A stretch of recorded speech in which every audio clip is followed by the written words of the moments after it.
오늘 읽었던 시편 27편 말씀은 다윗의 시라고 이제 앞에 적혀 있습니다. 다윗이 직접 지은 시겠죠. 근데 시편 27편은 읽다 보면 느끼는 것이 모든 시편이 그러하겠지만 다윗이 굉장한 확신에 가득 차서 지은 시라는 생각이 듭니다. 시편 27편 읽으면 아주 하나님에 대한 다윗의 확신, 그런 것들이 이렇게 아주 강하게 느껴집니다. 거꾸로 얘기하면 성경을 읽는 자들에게 하나님을 확신할 것을, 하나님을 믿을 것을 권면하는 시편인 것이죠. 자, 1절부터 3절까지를 제가 표준 세번역 성경으로 한번 읽어보도록 하겠습니다. 표준 세번역 성경으로 한번 읽어볼 건데 이렇게 됩니다. 1절 말씀. 주님이 나의 빛, 나의 구원이신데 내가 누구를 두려워하랴. 주님이 내 생명의 피난처이신데 내가 누구를 무서워하랴. 표준 세번역은 이렇게 번역하고 있습니다. 그러니까 주님이 나의 빛이고 나의 구원이신데 내가 누구를 두려워하겠어? 이런 거죠, 뉘앙스가. 주님이 내 생명의 피난처이신데 내가 누구를 무서워하겠어? 이런 뉘앙스입니다. 2절에 나의 대적자들, 나의 원수들, 저 악한 자들이 나를 잡아먹으려고 다가왔다가 비틀거리며 넘어졌구나. 나를 힘들게 하는 내 삶의 문제들이 있지만 다 하나님 때문에 비틀거리면서 넘어지고 내가 다 물리칠 수 있었지. 이런 고백입니다. 3절에 군대가 나를 치려고 애워싸도 나는 무섭지 않네. 원수들이 나를 친다 해도 조금도 흔들리지 않고 하나님만 의지하려네.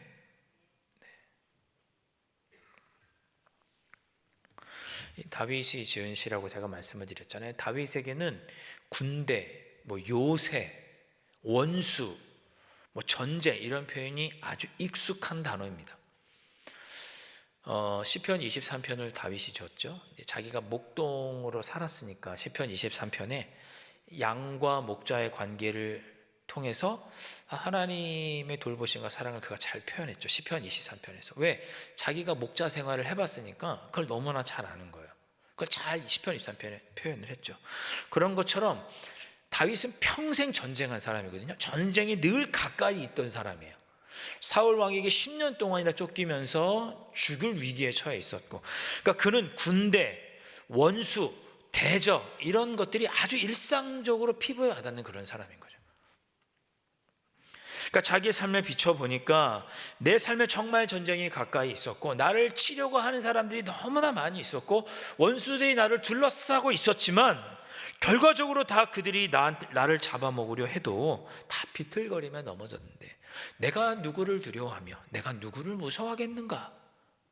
이렇게 27편에서 고백하고 있는 것입니다. 여러분 성경에 보면 두려워하다라는 말하고 하지 말라는 말이 늘 결부되어 있습니다. 두려워하지 말아라 이렇게 되어 있는 거죠. 하나님께서 우리에게 원하시는 것은 두려워하는 마음이 아니라 하나님을 믿고 확신하는 가운데 두려움이 아닌 승리를 기대하는 마음을 갖기를 원하신다는 거죠. 하나님은 우리가 두려워하는 마음을 갖지 않기를 원하세요.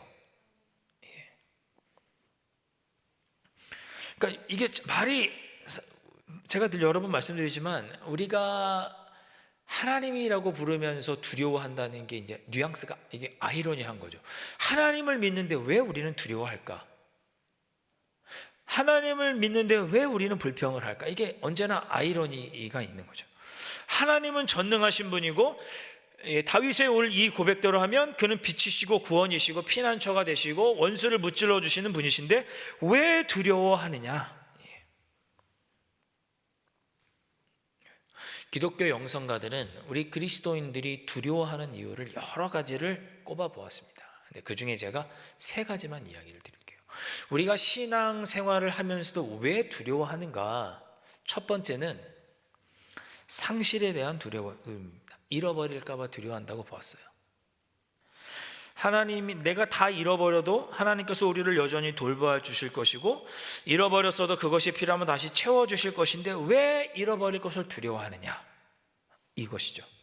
그러니까 기독교 영성가들은 우리 그리스도인들이 두려워하는 여러 가지 두려움 중에 원인 중에 하나가 상실의 두려움인데, 다 잃어버려도 하나님이 채워주실 걸 믿는다면 두려워하지 말라고 이야기를 합니다. 그래서 우리가 다 잃어버릴 것에 대한 두려움, 다시는 채워지지 않을 것에 대한 두려움. 두 번째 어떤 두려움을 얘기하냐면 실패에 대한 두려움을 얘기합니다. 그로 인해서 자존심이 상처 입을까 봐 두려워한다, 이렇게 보았어요. 내가 실패하면 더 이상 나를 사랑해 주지 않을 거라고 하는 두려움. 내가 실패하면 나는 완전히 실패한 사람, 낙인 찍히는 사람이라고 생각하는, 자존심이 상처 입을까 봐 우리는 두려워하기 때문에 하나님을 믿으면서도 여기서 극복하지 못한다. 기독교 영성가들은 그렇게 보았습니다. 세 번째, 무엇 때문에 우리가 두려운가? 반대편 때문에 두려워한다고 보았습니다. 우리가 세상의 빛과 소금으로 살려고 해도 우리를 여전히 손가락질하고 공격하는 사람들이 있으니 그들의 비난과 손가락질이 두려워서 우리는 하나님의 뜻대로 온전히 살아가지 못한다, 그런 것이죠. 그래서 어떤 영성가는 이렇게 얘기했습니다. 그리스도인으로서 세상의 반대자들의 비난이 두려워서 그리스도인답게 살지 못하는 것을 가리켜서 비겁한 것이다, 이렇게 이야기를 했습니다. 우리가 세상에 반대하는 사람, 우리가 주님의 자녀로 살아갈 때 세상에 우리를 향한 손가락질이 두려워서 세상과 타협하는 것을 가리켜서 비겁함이라고 표현합니다. 무엇이 그렇게 우리는 두려운가? 무엇이 그렇게 두려운가?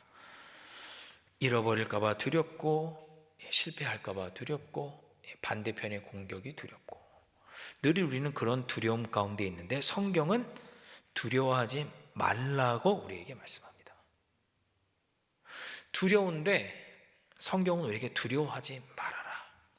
그러면서 기독교 영성가들은 우리가 두려워하는 일을 한 7가지를 쭉 이야기하면서 이 모든 두려움의 원인을 한 가지 지적하는데, 이 모든 두려움을 이겨낼 공통점을 한 가지 지적을 합니다.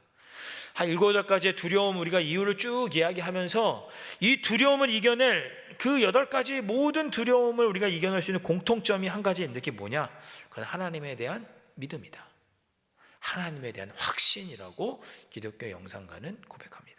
오늘 다윗이 지금 1절, 2절, 3절에서 고백하는 게 이 확신이에요. 하나님은 나의 빛이고 구원이시고 피난처고 산성이시고 구원의 반석이시고 방패이시고 나의 요새이시고 나의 구원의 문이시라고 그렇게 고백하는 것. 다윗이 그런 확신 가운데서 고백하고 있습니다.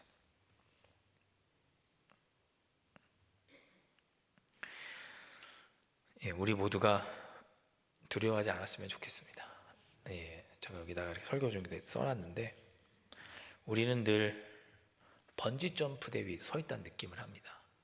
번지 점프. 여러분 번지 점프 해보셨어요? 그런 걸 왜 하세요? 절대 하지 마세요. 저는 번지 점프대에 올라가지도 못해요. 번지 점프 절대 하지 마시는데, 번지 점프 좋아하시는 분들 많이 있잖아요. 전 자이로 드롭도 잘 못해요. 근데 번지 점프대에 서면 이게 밑에서 구경을 하잖아요. 번지 점프대에 올라간 사람들 보면 담대하게 뛰어내리는 사람도 있지만 내릴까 말까, 뛸까 말까 그러는 사람들이 있죠. 뛰자니 두렵고, 뭐 그런 거 아니겠어요? 모든 것, 뭐 안전한 기구가 있고 하니까 사실은 이제 뛰어내려야 되는 것이 이제 번지 점프죠. 제가 우리 인생이 번지 점프 같다고 하는 것은 우리가 늘 그 경계에 서 있다고 생각을 합니다. 두렵죠. 그러나 하나님을 믿는다면 또 뛰어내릴 수 있어야죠. 그 경계에 저희가 늘 날마다 서 있는 거예요. 번지 점프대. 성경은 특히 오늘 다윗은 하나님을 믿으니 하나님은 우리의 빛과 구원 되시니 두려워하지 말고, 너 다리에 지금 번지 점프줄 다 든든히 묶여 있으니까 뛰어내려라, 이렇게 우리에게 권면합니다.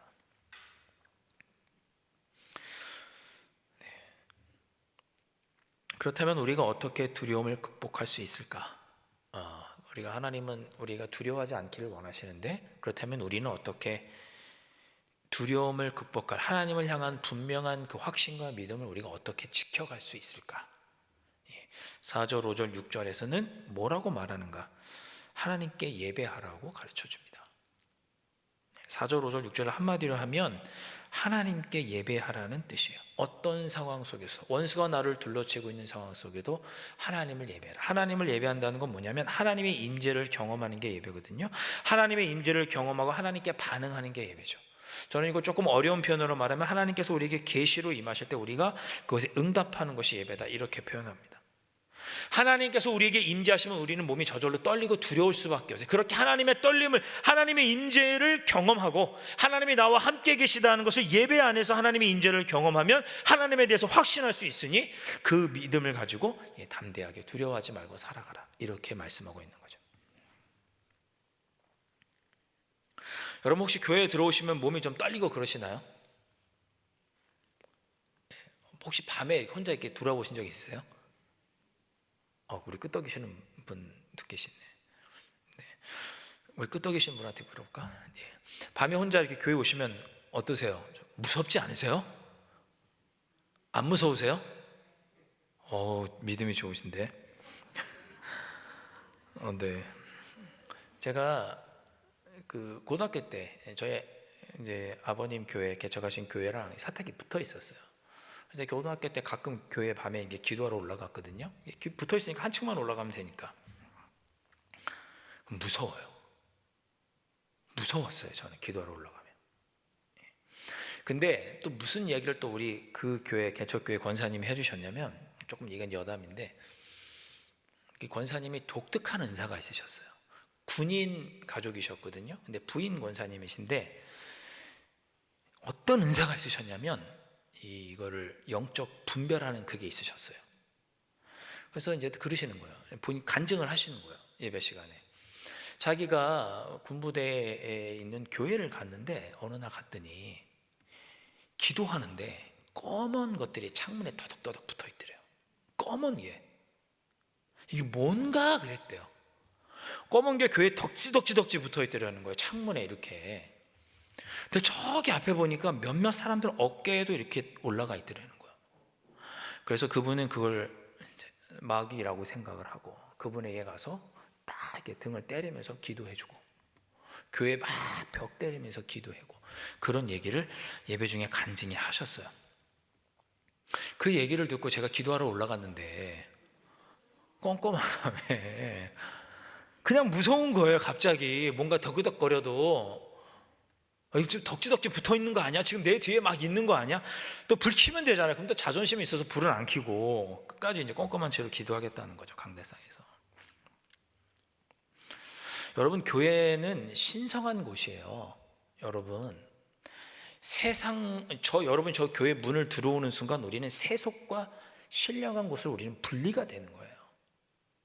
저 교회 문 별거 아무것도 아닌 것 같은데 저기를 들어오는 순간 우리는 세속과 신령한 곳에 경계를 뚫고 우리는 지금 들어온 거예요. 신령한 곳으로. 저 그 세속과 신령한 곳의 경계가 저 문이에요. 문. 그러니까 여러분 교회 오면 뭔가 오싹하셔야 돼. 오싹하셔야 돼. 하나님이 나와 지금 함께 계시는 그 하나님의 집에 있다는 생각으로 오싹하셔야 돼. 하나님이 나와 함께 계시다는 걸로 내가 막 전율해야 돼. 찬양하면서도 막 전율해야 되고 기도하면서도 막 전율해야 되고 막 마음이 뜨거워지시고 막 그러셔야 돼. 기도하시면서. 왜? 여기는 신성한 곳이니까요. 하나님의 임재가 있는 곳이니까. 그렇게 하나님께서 나와 함께 계시다고 하는 놀라운 경험, 뭔가 몸이 흔들리고 떨리는 하나님이 나와 함께 계시다고 하는 경험, 그 왜 예배 안에서 그걸 경험할 때 하나님이 분명히 계시는 거라는 확신을 가지고 우리는 하나님이 분명히 계시니 내 삶의 문제 앞에 두려워하지 말자. 하나님은 나의 빛이시고 구원자가 되시고 피난처이시니 두려워하지 말자. 우리가 이렇게 담대하게 살아갈 수 있는 줄 믿습니다. 여러분 수도사와 사제의 차이점을 아시나요? 수도사와 사제. 수도사는 뭐 수도와 관련된 일을 하시는 분은 아니죠, 그죠? 중세의 수도사들. 사제는 예배를 주관하고 성도를 관리하는 데 중점을 둔 사람이 사제입니다. 눈에 좀 보여지는 면 이런 것들을 하는 분들이라고 할 수 있겠죠. 근데 수도사는 사제에 비해서 상대적으로 내적인 면을 중요시 여기는 사람들입니다. 자기 수양, 성경 연구, 종교적 윤리를 세움, 이런 것들을 연구하는 사람이 수도사들이에요. 그러니까 사제와 수도사는 어디에 중점을 두고 있냐에 따라 달라지겠죠. 목사는 어디에 좀 더 가까울까요? 굳이 비교하자면 사제, 말씀을 전하고 예배를 주관하고 성도들을 이렇게 만나는 이런 일을 하는 쪽이니까 목사는 사제에 좀 더 가깝습니다. 근데 또 이 수도사들은 또 했던 일이 참 많이 있죠. 연구하고 막 내면을 연구하고 그러다 보니까 기독교 영성가들은 수도사에서 많이 나왔어요. 그리고 성경 연구, 또 성경 특히 번역에 수도사들이 탁월한 역할을 많이 했죠. 성경이 번역되고 뭐 헬라어에서 라틴어로, 라틴어에서 뭐 각자 다른 나라로 말로 번역되고 하는데 수도사들의 역할이 많이 있었습니다. 뭐 독일어 성경을 번역했던 루터도 처음에는 수도사였죠. 근데 수도사들은 그렇게 내적으로 하나님을 만나고 이 말씀을 연구하고 하기 위해서 어떻게 했느냐? 철저히 세상으로부터 분리되기를 원했습니다. 삶 속에서 멀리 떨어지기를 원했어요. 그래서 어떻게 해요? 저 멀리 골짜기 같은데 산속에 깊이 수도원을 세우고 거기서 세상과 분리된 채 하나님을 만나는 그 임재를 누리기를 원했죠. 근데 제가 예전에 생각을 해본 거예요. 나는 수도사가 될 것인가 사제가 될 것인가? 나는 목사가 될 것인가 수도사가 될 것인가? 제 마음속에 내린 결론은 그거죠. 나는 목사가 되겠다, 사제가 되겠다. 예배를 드리고 성도를 만나고 교회를 운영하고 함께 외적인 면을 힘쓰는 그런 성도의 교제를 나누는 목사가 되겠다고 결론을 내렸습니다. 내 삶의 두렵고 어려운 일을 다 내팽개치고 저 산속에 들어가서 거기서 하나님을 만나지 않고 내 삶이 비록 힘들고 어렵고 고통과 어려움이 있어도 두려운 일이 내 있어도 적군이 나를 찾아오고 대적이 나를 찾아오고 힘들고 어려운 일이 내 어깨를 막 눌러도 나는 여기서 하나님을 만나는 목사가 되겠다라고 제가 이제 결단을 한 거죠.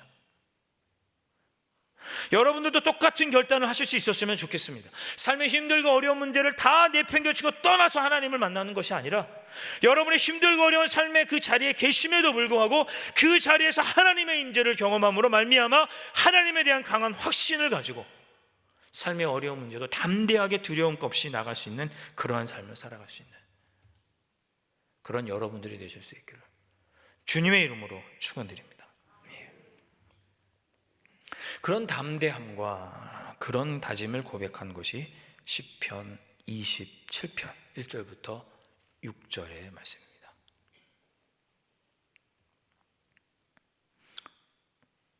옆에 분들과 한번 우리 있게 인사하겠습니다. 두려워하지 마, 이렇게 한마디 하시겠습니다. 네, 두려워하지 마. 저녁 반찬 뭐 할지 두려워하지 마. 두려워하지 마. 여호와는 나의 구원이시고 피난처시오 우리의 힘과 능력 되시는 그 우리 주님이 계시니 두려워하지 마시고 삶 속에서 하나님의 임재를 날마다 경험하시면서 그곳에서 하나님의 임재를 경험하시고 하나님으로 말미암아 담대하게 살아가실 수 있는 여러분들 되실 수 있기를 주님의 이름으로 축원드립니다. 찬양 같이 하겠습니다. 주님, 제 앞이 제 삶의 앞길이 어둡고 캄캄하여도 주님이 나와 함께 계시는 줄 믿고 담대하게 살아가겠습니다. 이렇게 우리 고백하겠습니다.